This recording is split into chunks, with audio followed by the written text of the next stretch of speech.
Michael Oliver, $300 to $500. This summer. Silver, yeah. This summer. Well, Bank of America says by the end of the year, and their thesis is based upon the inversion of the silver to gold ratio. And today you saw gold did nothing and silver was up 7%. Now Rick Roll just did it. Silver to oil, and look what happened. This guy owns silver for the right reason. Do you think the new silver battery has anything to do with today's silver surge? It just came out that this new startup battery company it works out to almost exactly a kilo. Right. See billionaire investors, spend nearly $1 billion on silver and say he made more money buying silver than he did selling his company. Read the prospectus, pages 6 through 12, titled Risk Factors in SLV and GLD. Not only can you never take possession of the metal, but you're paying close to a 50 basis point management fee to JP Morgan and to BlackRock. You can store it physically in a Brinks facility for less money, and the storage expense is actually tax deductible. Rafi Farber had something, and this was before the move today. Silver liquidity is probably as low as it's going to get.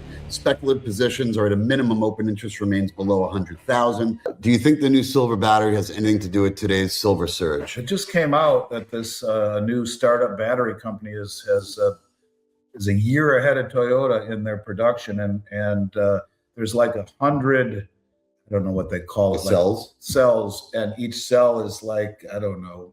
It works out to almost exactly a kilo. Right. They use more though in those new batteries than they do in the current ones. So I don't necessarily think that is the driver behind. It's just one of today's many move. Right. I think it's just one piece of the puzzle, but I think that this was much more of a continuation of the momentum that we had from last week.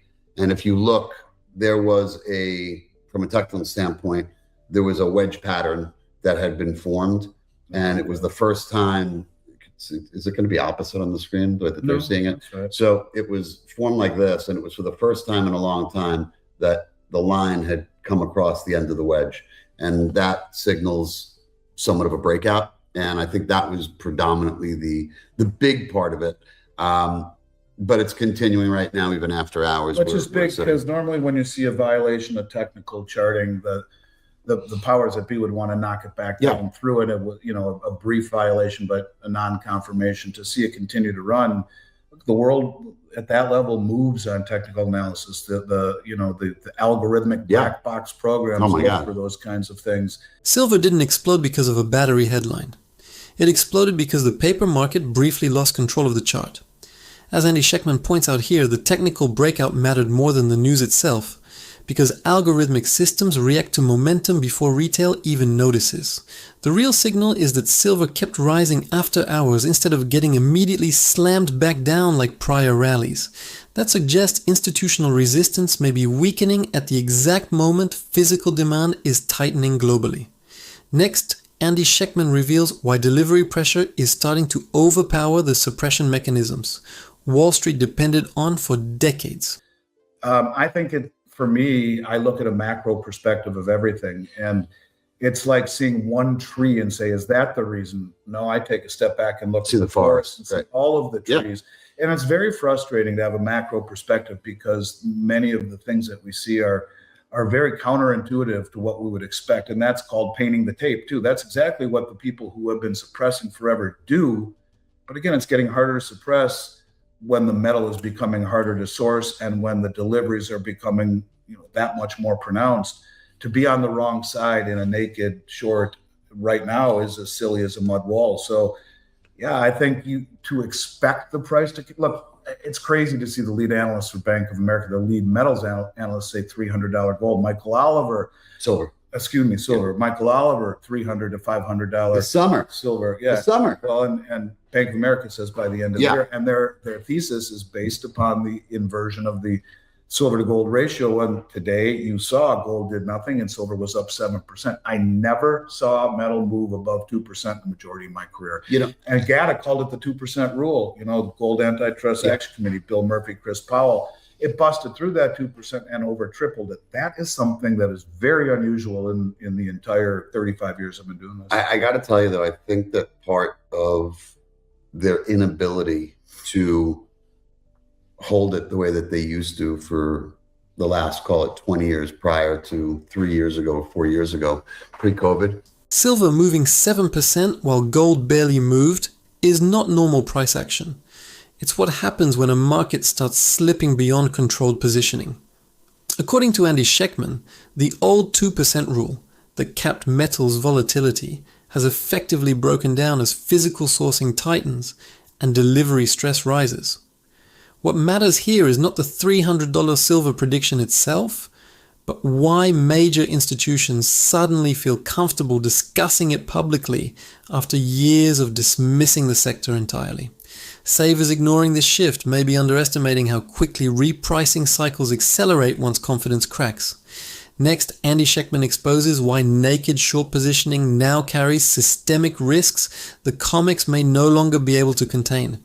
It's the viewers. It's the people that are online learning, watching, not just you, but all the various people out there that now starting to have a voice and making it much more known, and so that it's not just, so oblivious to the powers that be. I think that the more people that have a voice, think about it. Before COVID, how many people were out there on YouTube channels doing, silver channels and letting everyone know, hey, you know what? COMEX has got to be rigged. Look, now you see, Bix and Road to Ruta. He's probably one of the smartest guys I know in that industry. But I think that the people out there, that the fact that you're becoming much more knowledgeable, I think is part and parcel of why they're not able to do it anytime. They're having a much more difficult time doing it now than they ever had beforehand. When you see billionaire investors, spend nearly $1 billion on silver and say he made more money buying silver than he did selling his company at that level, those people are paying attention. When I saw he followed me on, That's right. on X, I couldn't believe it. And I have nothing to do with it, but it's the culmination of all of these people talking, because the reality of it is that the retail market really hasn't been behind this move. It's at a much higher level. But Correct. Yes, you wake more people up, and then you get the tailwind of massive retail, not only buying, but understanding. The establishment loses control the moment ordinary investors start understanding how the pricing game actually works. What Andy Schectman is highlighting is that silver's recent momentum is not being driven by retail frenzy yet. It's being driven by larger capital flows quietly repositioning ahead of the crowd. Billionaire accumulation, alternative media growth, and collapsing trust in financial institutions are converging at the same time. That combination becomes dangerous for legacy markets built on leverage and investor complacency.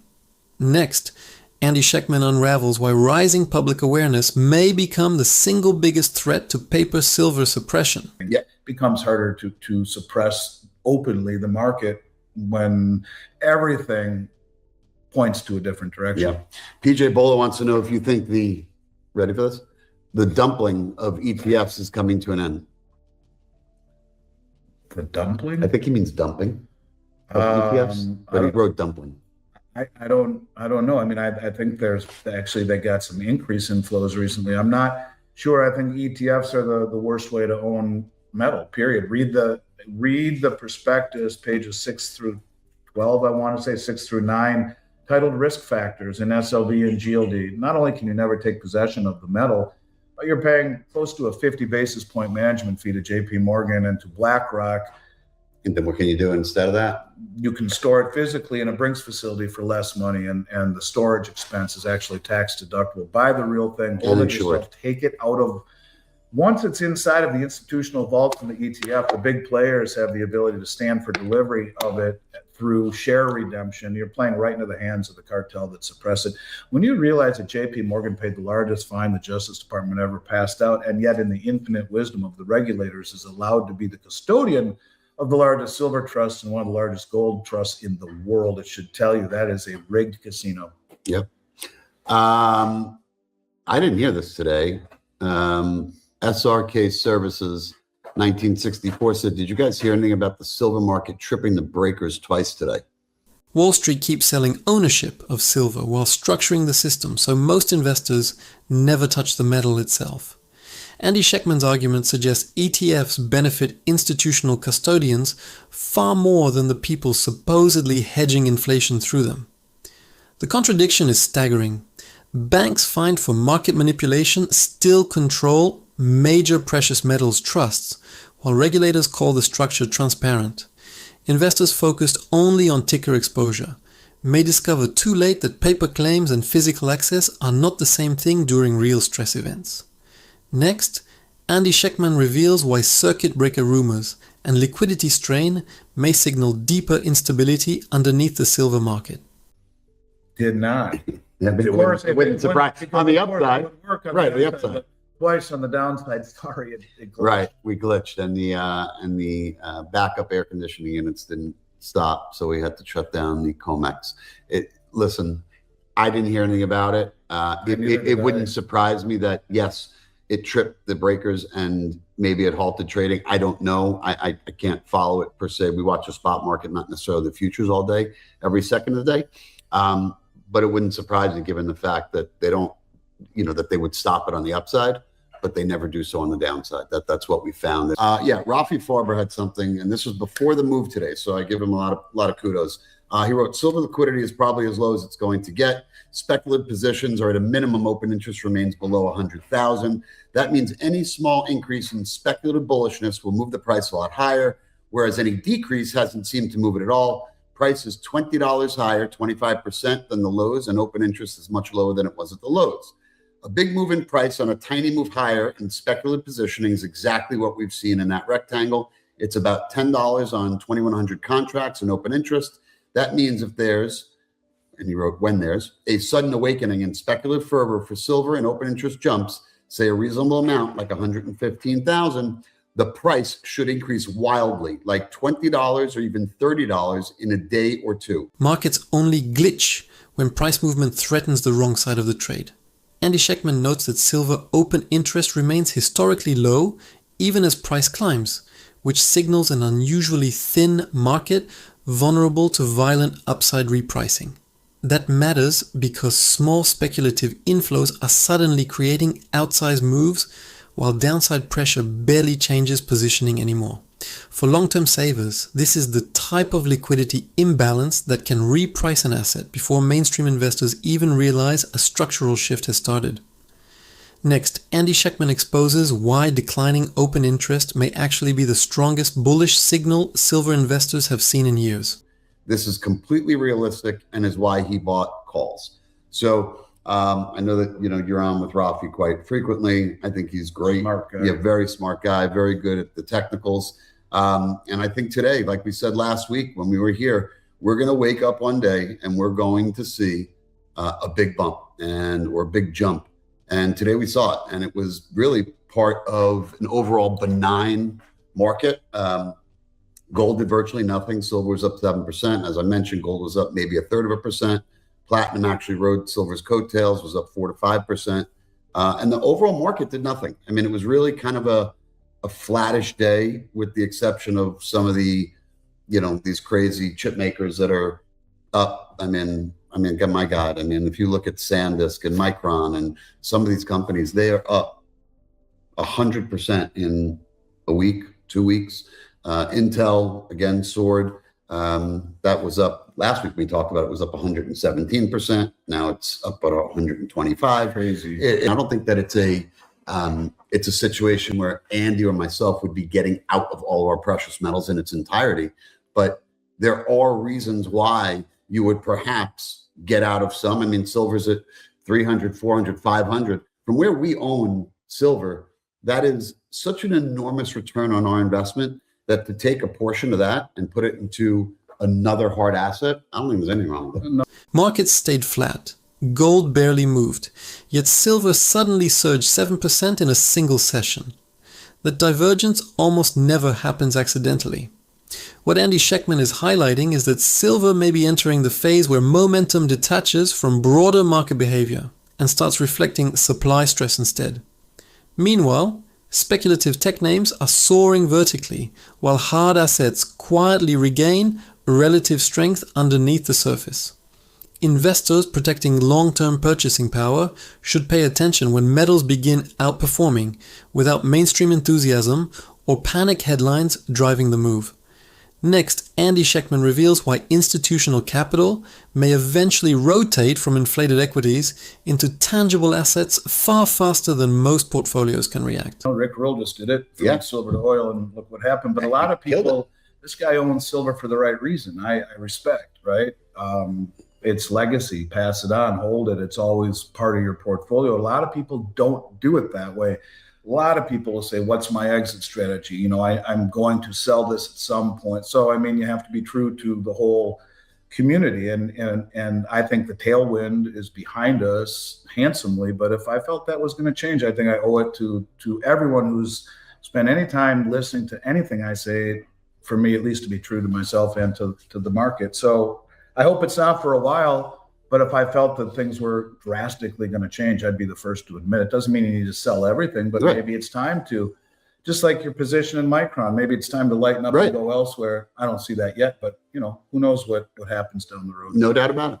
So, all right, moving on. Oh, wait, now we'll go to this one. Gentlemen, have you ever seen the market so obviously manipulated? Yes, forever. Every day, all day. It's just the way it is. I mean for right now. How long ago Chris Powell of GATA said there are no free markets, just manipulations. The thing of it is, though, is that, you know, the West has had the ability to manipulate freely without any ramifications. What's happening now is that they're being challenged through delivery.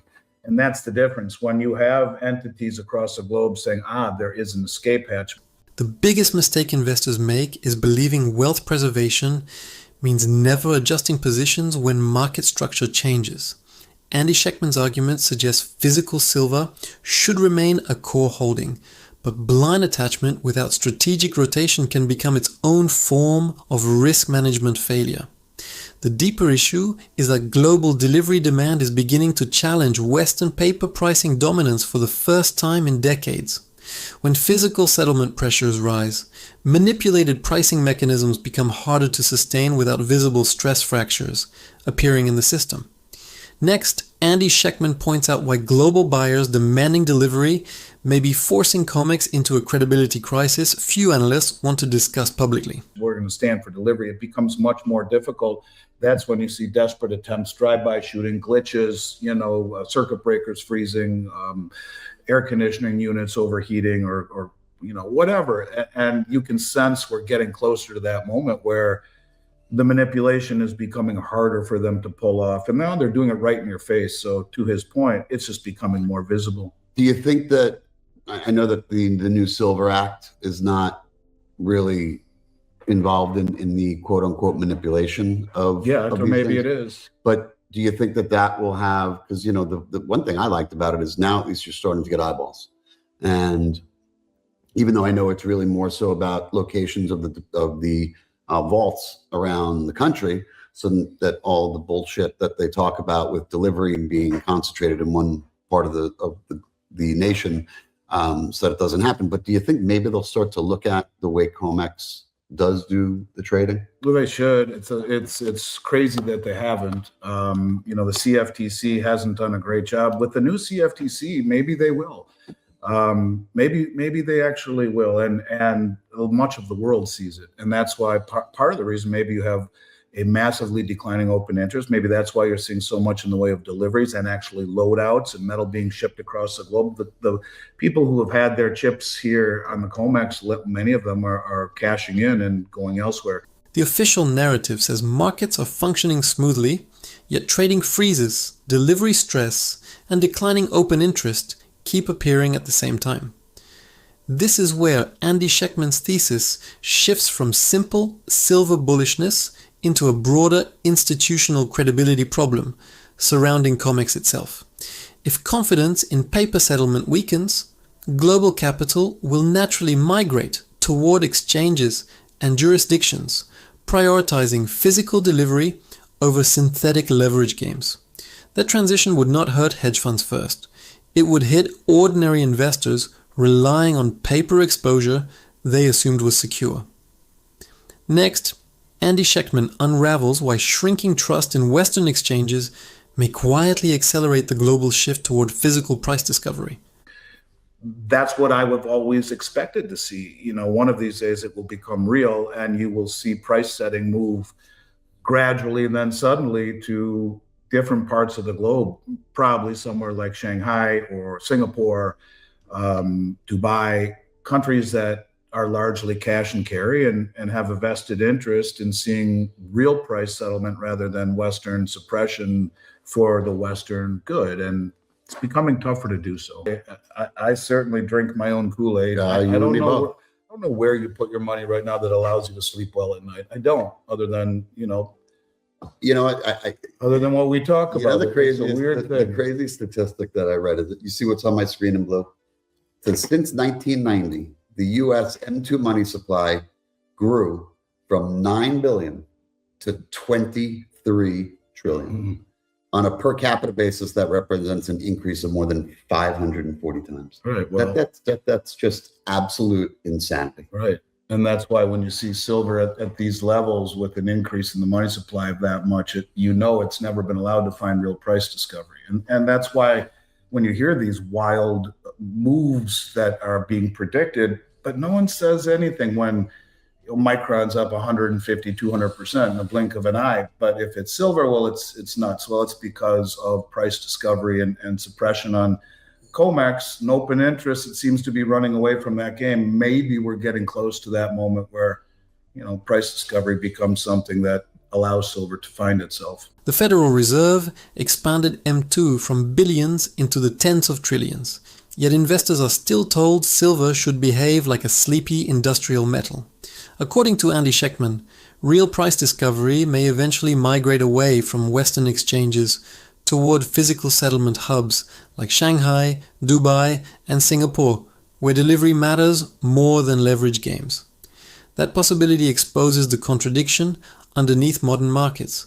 Tech stocks can soar 200% without scrutiny, but metals reflecting currency debasement are treated as irrational speculation.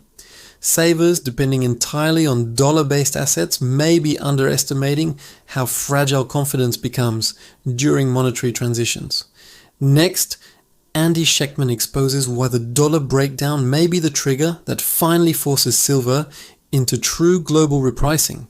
Before today, I had 4 bullet points that I wanted to bring up for what we would look for this week to see if, in fact, what we saw at the end of last week was real. Yep. Was this really start of something that could be considered another breakout?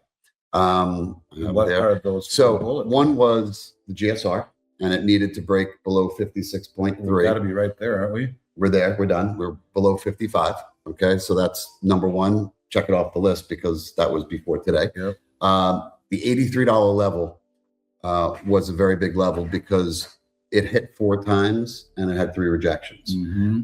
So that was another one. We're through it. And then we were talking about breaking out for gold. There was this one hasn't happened yet, so at least it's one that we can bring up. A bull flag is forming. However, the breakout needs to be above 4,800 and then continue above 5,000. We're right now, gold's actually trading up in the aftermarket. So we're sitting right now at about 47.65 on the futures, which is, it's got a larger move in the aftermarket than it did all day today. And finally was the breakdown in the DXY. It did get, I don't know what the dollar broke down to, but it was down. It did. Yeah, the DXY is right now, it broke 98. It's at 97.90. Yeah. So those are the 4 things. And then 97 was really the first one that we needed to break. But the big one is 96. The 96 and the DXY is the big one to break. And I think once that happens, and I do think it will happen, when that happens, then I could say without question, this reversal and this is real.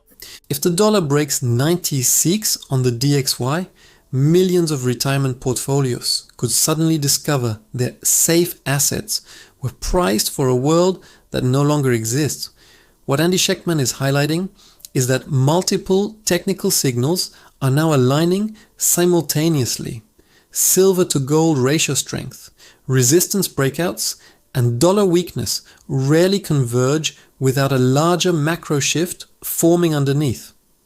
The danger for ordinary investors is assuming these are isolated chart moves instead of interconnected stress signals tied to monetary confidence itself. Once currency weakness accelerates, hard assets tend to reprice much faster than mainstream narratives can adjust.